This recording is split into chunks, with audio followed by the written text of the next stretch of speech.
When I moved into this apartment, I realized a few days later that it actually had the exact same floor plan as my New York apartment and the same amount of good light streaming in, and that's why it felt like home to me and really familiar. And I've decorated it so that there are pieces of my life from all the different periods of my life are all here, but they're all integrated to create my life now. I had moved to New York in 1998, and at first it was fantastic and exciting, and I loved it, and I still really love New York. But over the years, I discovered that the noise of New York started to really wear on me. I was living in Midtown, where even on the 15th floor, sometimes even in the middle of the night, you couldn't even talk to anybody on the phone. It was so noisy from sirens. After I'd been in New York for about 7 years, and I'd been married for about that same amount of time, the marriage stopped to be really fulfilling for both of us in many ways.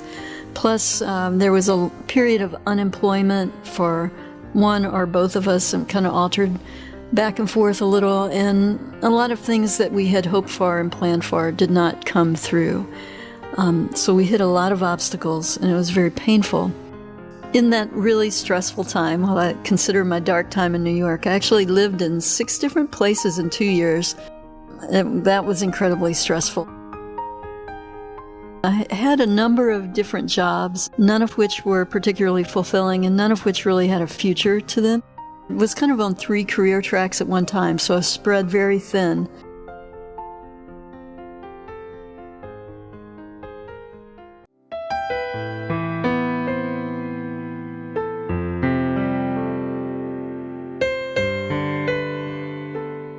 I really love the job because I feel like I'm making a difference and I'm really helping people.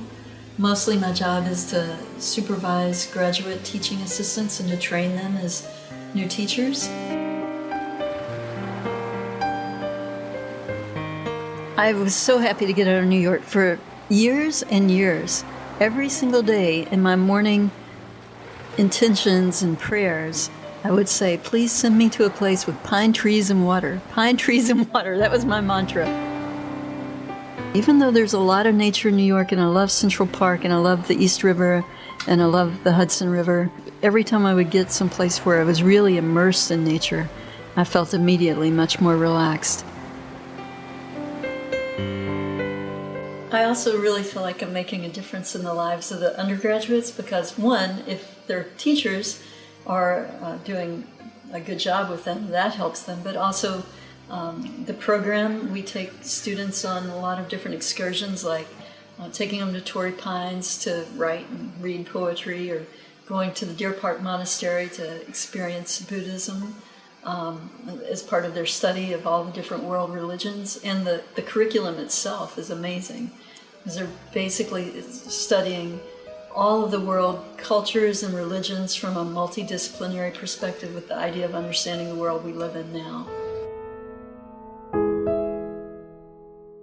All of the plants, and then the birds, the little skittering birds and the big birds and the pelicans soaring overhead, and occasionally you'll see the dolphins leaping out in the water. And you'll almost always see the pelicans swooping along the lines of the waves like they're surfing in the waves, and then all the surfers too. I could just sit on the beach for hours just watching other people surf because it's so beautiful. And the sand feels like velvet. It's so soft. It's the softest sand I've ever felt anywhere. And when you're out and the sun is shining, the sand glitters like gold. As far as the eye can see, it's just shimmering gold. I love walking on the beach anytime, but particularly early in the morning, watching the sunrise, and late in the day, watching the sunset. The colors are what really most amaze me. I can't believe I live so close to the ocean.